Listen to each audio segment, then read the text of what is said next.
Oh, oh, oh, oh, oh.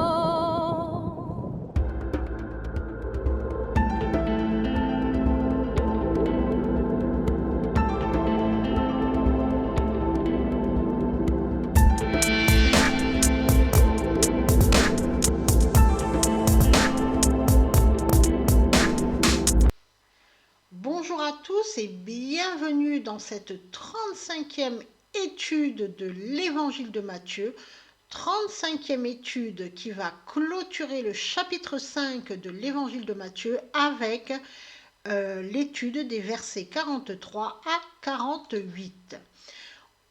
Nous nous rappelons, le chapitre 5 de l'Évangile de Matthieu s'ouvre sur le discours sur la montagne, les béatitudes, que nous avons vu lors de l'étude 21. Et dans la continuité de son discours, Jésus-Christ va opérer une réforme de la loi morale établie par l'homme pour en ressortir uniquement la vérité, c'est-à-dire pour l'épurer de la tradition. Petit à petit, Jésus-Christ va détruire le venin du mensonge de la loi morale humaine par la vérité de Dieu, et cela va concerner toutes les instances de nos vies.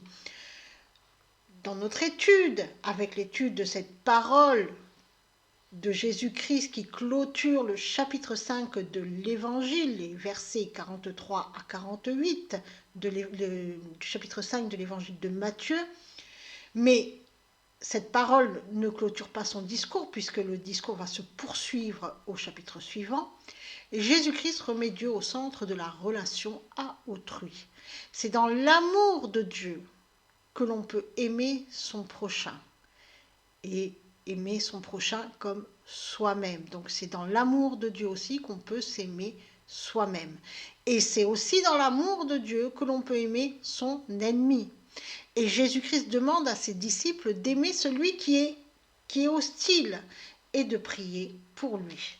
Rappelons que Matthieu adresse son évangile à des croyants qui connaissent les coutumes juives et que son but est de montrer que Jésus est le Christ, le Messie, annoncé par les prophéties. Il est certainement l'évangéliste qui fait le mieux comprendre que le Nouveau Testament est éclairé par l'Ancien Testament, lequel ne se comprend qu'à la lumière du Nouveau Testament. Ceci étant dit, nous allons pouvoir lire les versets 43 à 48 du chapitre 5 de l'Évangile de Matthieu. Vous avez appris qu'il a été dit, tu aimeras ton prochain et tu haïras ton ennemi.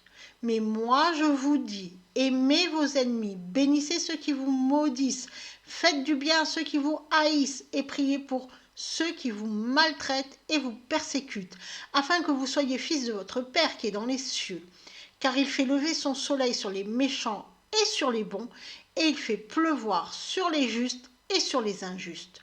Si vous aimez ceux qui vous aiment, quelle récompense méritez-vous ? Les publicains aussi, n'agissent-ils pas de même ? Et si vous saluez seulement vos frères, que faites-vous d'extraordinaire ? Les païens aussi, n'agissent-ils pas de même ? Soyez donc parfaits, comme votre Père céleste est parfait.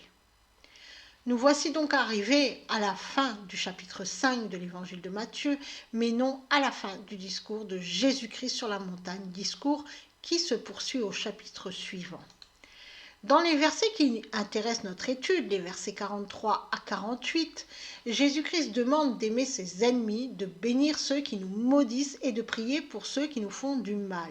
En effet, il est facile de prier pour ceux que l'on aime. Mais prier pour nos ennemis demande un effort. Et c'est cet effort que Dieu nous demande de faire pour être parfait. Dieu est parfait dans l'amour. Son amour est parfait, puisqu'il a béni toute la création et toutes ses créatures. Son amour parfait transcende tout. Il est appelé agapé en grec, cet amour inconditionnel, au-dessus de tout autre amour, c'est-à-dire l'amour. Cet amour agapé est au-dessus de l'amour entre une femme et un homme. Il est au-dessus de l'amour que l'on porte à ses enfants. Il est au-dessus de l'amour amitié ou l'amour que l'on peut ressentir envers nos proches. Mais dans tous ces amours-là, il y a toujours une pointe d'agapé, de cet amour inconditionnel. On porte un amour inconditionnel à nos enfants. Mais Dieu transcende tout. Dans chacun de ces amours, on trouve une pointe d'agapé, on trouve Dieu. Rappelons-nous, dans son discours, Jésus-Christ revient sur plusieurs aspects de la relation à autrui qui font défaut aux pharisiens. Et dans cette parole, il remet Dieu au centre de cette relation à autrui. Sans Dieu, aucun amour n'est possible. La haine est l'absence de Dieu, comme les ténèbres sont l'absence de lumière. Le remède à la haine est donc l'amour, comme l'obscurité est détruite par la lumière. Cependant, et c'est cela l'enseignement de Jésus-Christ, on ne peut aimer que parce que Dieu nous aime parfaitement. Et c'est dans cet amour parfait, amour agapé, inconditionnel de Dieu, que l'on va puiser la force d'aimer son prochain et son ennemi. Voyons tout cela en détail. Commençons par relire le verset 43. Vous avez appris qu'il a été dit, tu aimeras ton prochain et tu haïras ton ennemi. Encore une fois, Jésus-Christ fait ici référence à la loi mosaïque et notamment au Lévitique chapitre 18 verset 19. Tu ne te vengeras pas et tu ne garderas pas de rancune contre les enfants de ton peuple. Et tu aimeras ton prochain comme toi-même, je suis l'Éternel. Aimer son prochain, ne pas garder rancune, ne pas se venger, on a déjà tout vu, vu cela dans les études précédentes. Dans ce texte, il est question d'aimer son prochain. Et pour les pharisiens, le prochain était celui qui était comme lui. Donc les enfants de ton peuple. Celui qui était vu comme un homme de Dieu, qui appartenait au peuple de Dieu. Tous les autres peuples étaient vus comme des ennemis qu'il fallait haïr. Tous ceux qui entouraient les Romains, les Grecs, les Juifs ont vécu au milieu de beaucoup et de nombreux peuples.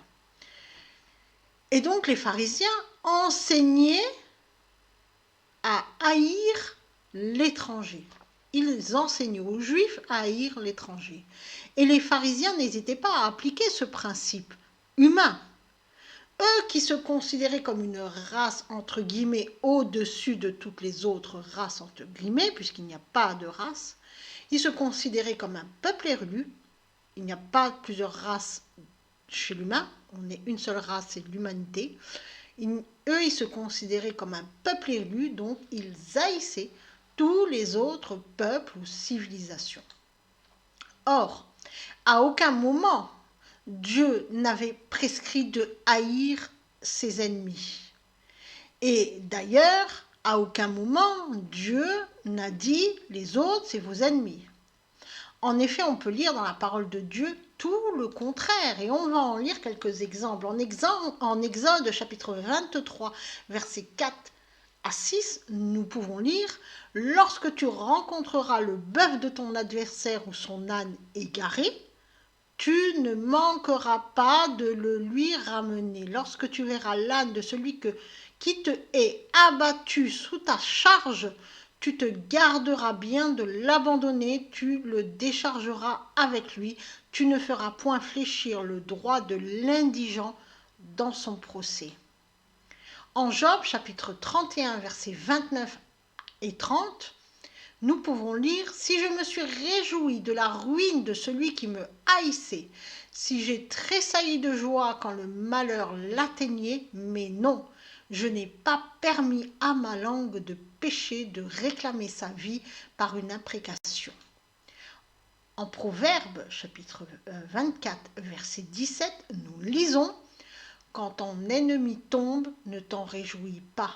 Quand il trébuche, que ton cœur ne soit pas dans l'allégresse, de peur que l'Éternel ne le voie, que cela ne lui déplaise. » Proverbe toujours, chapitre 25, verset 21, nous lisons « Si ton ennemi a faim, donne-lui à manger, s'il a soif, donne-lui à boire. » Ainsi, haïr son ennemi n'est pas un commandement de Dieu, mais un commandement pharisaïque.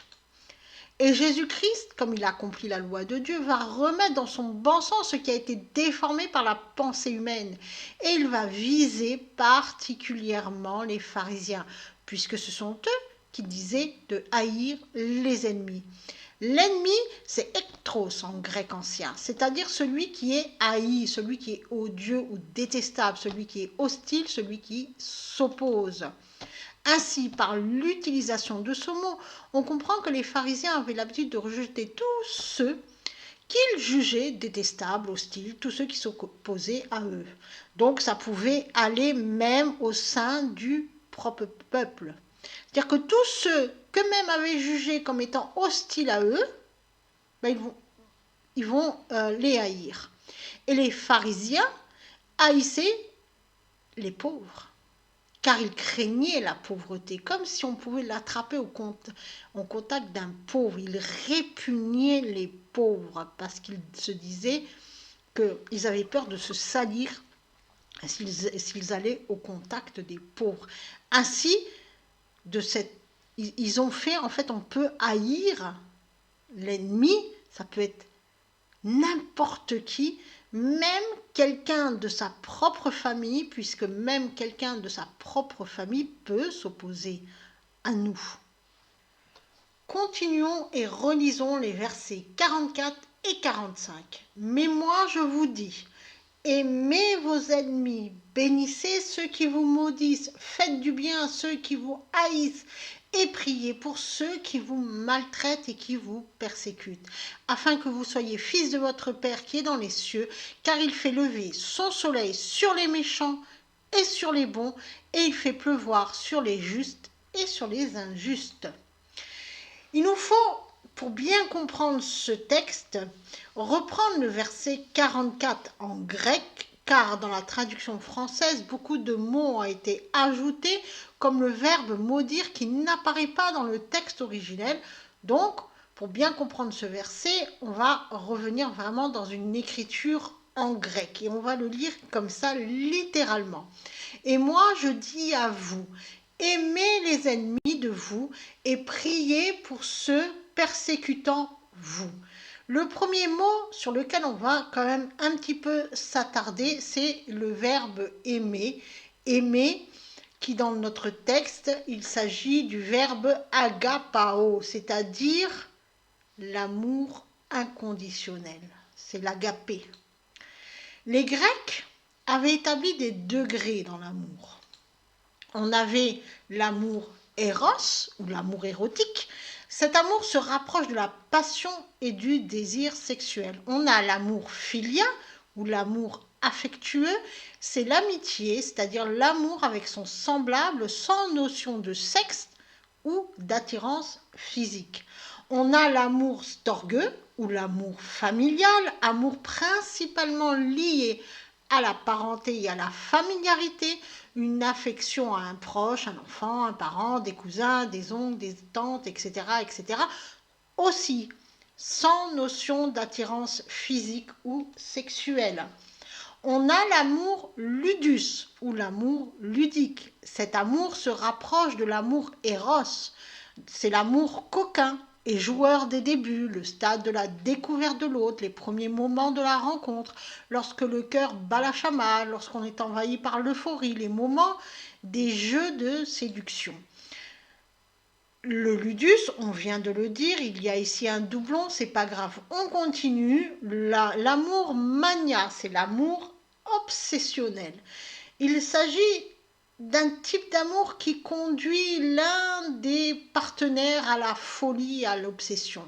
C'est cet amour qui conduit à la jalousie excessive, à la possessivité.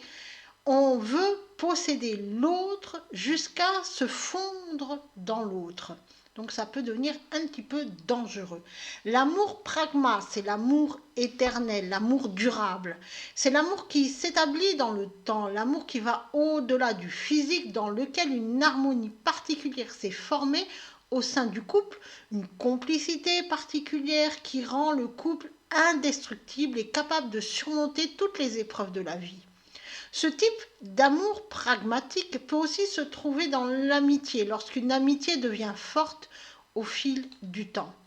On a l'amour philautia, ou l'amour de soi-même, l'amour propre. La philosophie grecque enseignait que l'on ne peut aimer l'autre si l'on ne s'aime pas d'abord soi-même.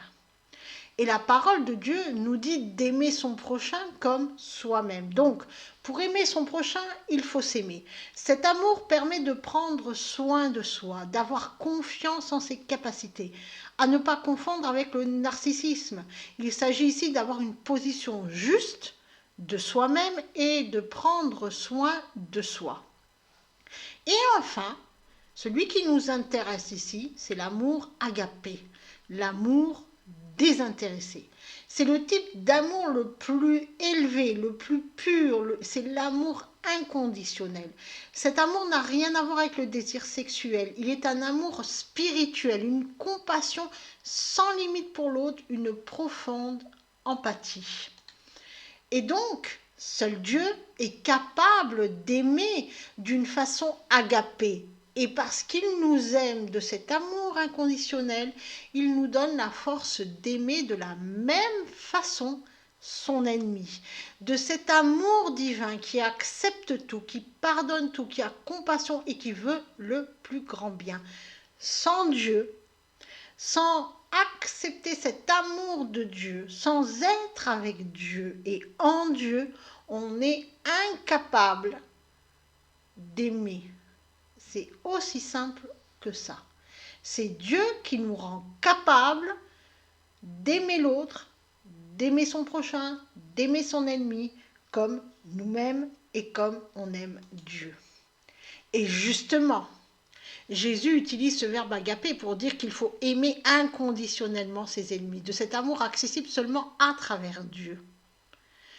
Ici, le sujet n'est pas de faire du sentiment ou de l'émotion vis-à-vis de celui qui est notre ennemi, de celui qui veut nous faire du mal ou qui nous a fait du mal, ou que l'on considère différent de nous, celui qui nous est hostile, celui qui s'oppose à nous. C'est pas ça, on ne fait pas de l'émotion. Ce verbe agapao trouve son pendant dans l'Ancien Testament au Deutéronome chapitre 6 verset 5. Tu aimeras l'Éternel ton Dieu de tout ton cœur.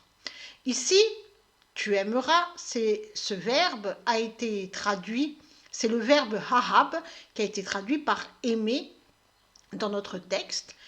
Verbe qui désigne cet amour inconditionnel et qui fait comprendre que cet amour inconditionnel est avant tout vouloir le bien de son ennemi. C'est ça que Dieu nous demande. Et cela ne peut se faire qu'avec Dieu. C'est dans la relation avec Dieu que l'on trouve la force de vouloir le bien de nos ennemis. Et vouloir leur bien, c'est quoi? C'est quoi le plus grand bien que l'on peut souhaiter à quelqu'un? C'est de rencontrer Dieu. Donc, que ce quelqu'un devienne enfant de Dieu. Et donc de le bénir et de souhaiter que celui qui m'a fait mal devienne enfant de Dieu. Ainsi, lorsque Jésus-Christ parle d'aimer son prochain, il nous dit d'avoir un désir que cet ennemi trouve Dieu et devienne enfant de Dieu. En réalité, en faisant ainsi, on demande à Dieu de détruire les conséquences des mauvaises pensées de l'ennemi, des pensées mauvaises qui ont rendu cet ennemi méchant, qui ont poussé cet ennemi à nous faire du mal, par jalousie, par convoitise, par méchanceté, tout simplement. Et donc, l'impact de ces pensées qui vont se mettre dans les actes, cet impact que ces pensées mauvaises, à travers les actes, ont pu avoir sur nous. Et aussi, on demande à Dieu de détruire ce mal qui est à l'intérieur de l'ennemi et qui le pousse à agir ainsi, mais qui le ronge aussi de l'intérieur. Jésus-Christ nous invite à poser un regard d'amour sur l'ennemi, de le voir comme quelqu'un qui a besoin de la grâce de Dieu. Et c'est ainsi que l'on détruit le mal. C'est la seule manière d'ailleurs de détruire le mal. On ne demande pas à Dieu de renvoyer le mal à celui qui nous a fait du mal, comme beaucoup le font, mais sans savoir finalement, en disant « Oui Seigneur, il m'a fait du mal, renvoie-lui tout ce mal qu'il m'a fait, que lui aussi il comprenne que moi j'ai mal, en ayant mal, tout comme moi j'ai mal. » Enfin bref, mais ça s'appelle maudire ou poser une malédiction. Non, en fait. On doit, dans nos prières, demander à Dieu de guérir et de délivrer l'ennemi de son mal. Et cela s'appelle le bénir. Et l'ennemi en question, c'est Ektros, on l'a déjà vu. Mot qu'on a déjà vu, c'est celui qui est haï, celui qui est odieux, au détestable, celui qui est hostile, celui qui s'oppose. Et Jésus-Christ nous demande de prier pour celui qui est odieux, détestable envers nous, celui qui nous est hostile, celui qui s'oppose à nous. Continuons avec le mot suivant qui dans notre texte, on va aller regarder ce que signifie, on a vu le mot ennemi, et on va regarder ce que signifie le mot qui a été traduit par prier. Donc prier, il s'agit du verbe proseukomai, littéralement prier, offrir des prières. Ce verbe est composé de la préposition pros, qui signifie à l'avantage de, à, près de, en considération de, et du verbe eukomai, qui signifie prier Dieu, souhaiter, désirer, demander. Ainsi, il faut désirer le bien à nos ennemis, leur souhaiter du bien, et donc prier pour qu'ils trouvent Dieu, puisque c'est le plus grand bien qui puisse leur arriver, c'est de trouver Dieu. Il faut donc prier pour ceux qui nous persécutent. Et donc on arrive à ce mot qui a été traduit par persécutant. Il s'agit du verbe dioko, qui signifie faire courir ou faire s'enfuir, amener à la fuite. Ainsi, il faut prier pour celui qui fait peur et qui nous amène à la fuite. Celui qui nous fait peur parce que trop violent, parce qu'il n'a aucune compassion, par exemple. Courir rapidement pour attraper une personne ou une chose, c'est le second sens de ce verbe dioko. Ainsi, il faut prier pour celui qui nous amène à poursuivre de faux buts, qui nous amène à croire de fausses doctrines, avec une idée hostile, celle de nous voir nous perdre. Enfin, le troisième sens, c'est harceler, troubler, molester, persécuter. Ainsi, il faut prier pour celui qui nous harcèle, qui nous trouble, qui nous persécute. Le quatrième sens, c'est courir après, suivre, sans idée hostile. Ainsi, il faut prier pour celui qui nous amène à poursuivre un faux but, mais sans une idée hostile derrière. Celui qui est convaincu de bien faire et qui pense bien faire, dont les intentions sont bonnes, mais qui diffuse le mensonge qui peut nous perdre. Et on a aussi un sens métaphorique à ce verbe dioko, qui est celui de chercher sincèrement, vouloir fermement acquérir. Il faut donc prier pour ceux qui cherchent sincèrement Dieu, qui veulent s'approcher de Dieu, qui crient vers Dieu. Pourquoi prier pour ceux qui nous persécutent? Parce que Dieu fait lever le soleil sur eux aussi. Et il fait pleuvoir sur eux aussi. Pourquoi Dieu fait-il cela? Pour le comprendre, il nous faut comprendre la volonté de Dieu. Quelle est la volonté de Dieu? Beaucoup se posent la question de la volonté de Dieu. Et en se posant cette question, ils se demandent s'ils accomplissent la volonté de Dieu. Quelle est la volonté de Dieu? Eh bien, c'est Jésus-Christ qui répond à cette question. Et on va lire cette parole de Jésus-Christ que l'on peut trouver en Jean, chapitre 6, les versets 37 à 40. Tous ceux que le Père me donne viendront à moi, et je ne mettrai pas dehors celui qui vient à moi. Car je suis descendu du ciel pour faire non ma volonté, mais la volonté de celui qui m'a envoyé. Or, la volonté de celui qui m'a envoyé, c'est que je ne perde rien de tout ce qu'il m'a donné, mais que je le ressuscite au dernier jour. La volonté de mon Père, c'est que quiconque voit le Fils et croit en lui ait la vie éternelle, et je le ressusciterai au dernier jour. Donc, quelle est la volonté de Dieu? C'est que l'on a foi en Jésus-Christ pour être sauvé, pour être ressuscité, pour avoir la vie éternelle auprès de Dieu. Donc, Dieu veut que tous, finalement, c'est sa volonté, que tous trouvent Jésus-Christ et foi en Jésus-Christ. Et donc à nous aussi de prier. Celui qui prie ainsi fait la volonté de Dieu. Et ainsi, celui qui suit la volonté de Dieu prie pour que le méchant, le mauvais, ou celui qui s'oppose à lui puisse se tourner vers Jésus-Christ et trouver la foi. Et maintenant, voyons les derniers versets de ce chapitre 5 de Matthieu, les versets 46 à 48. Si vous aimez ceux qui vous aiment, quelle récompense méritez-vous? Les publicains aussi n'agissent-ils pas de même? Et si vous saluez seulement vos frères, que faites-vous d'extraordinaire? Les païens aussi n'agissent-ils pas de même? Soyez donc parfaits, comme votre Père céleste est parfait. Et effectivement, quel mérite aurions-nous à prier uniquement pour ceux que l'on aime? Cela, tout le monde le fait, même le mauvais ou le méchant. C'est facile. Il est facile d'aimer ceux qui nous aiment, d'aimer nos amis, parce que justement, on s'entend bien avec eux. Il est facile aussi d'aimer nos enfants. Ça, c'est même naturel, c'est quelque chose qui est en nous. Tout le monde peut le faire. Même le plus mauvais aime son enfant. Il peut l'aimer. Or, Dieu nous demande d'aimer comme lui nous aime, avec un cœur miséricordieux, avec un amour inconditionnel et désintéressé. Pourquoi Jésus-Christ prend-il l'exemple des publicains qui aiment ceux qui les aiment? Parce que les pharisiens méprisaient les publicains. Ils les voyaient comme des traîtres, des ennemis de la nation qui s'étaient donnés à l'envahisseur romain. Et l'on sait que Jésus a appelé Matthieu à le suivre. Matthieu qui était un publicain. Ainsi, Jésus-Christ fait comprendre aux pharisiens qu'ils ne doivent pas haïr, mais aimer ceux qui se sont égarés, parce que Matthieu, lui, s'était égaré. Et il faut aimer ceux qui trahissent, parce qu'ils sont aussi égarés. Donc il faut aimer ceux que l'on voit comme des ennemis, parce que notre perception des choses est très, très, très faussée, c'est voilé. On ne connaît pas l'histoire de quelqu'un. Et donc, on ne peut pas comprendre ce qui l'a animé dans son mal.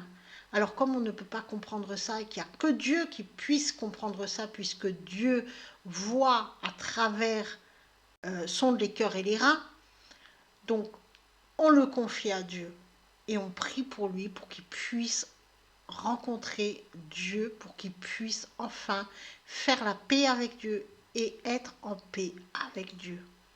Et les païens, même eux savent se saluer entre eux, alors qu'ils n'ont pas Dieu. Si on salue uniquement ceux de notre groupe, ceux qui nous ressemblent, ceux de notre assemblée, quel mérite en retirerons-nous? Dieu ne demande pas des gens extraordinaires pour accomplir des choses extraordinaires. Il demande des personnes ordinaires pour accomplir des choses ordinaires, mais d'une manière extraordinaire. La prière est quelque chose d'ordinaire pour de nombreux croyants. Elle devient un acte extraordinaire lorsqu'elle est dirigée vers l'ennemi, l'injuste, vers celui qui nous a fait du mal. De nombreux croyants n'ont pas compris cela.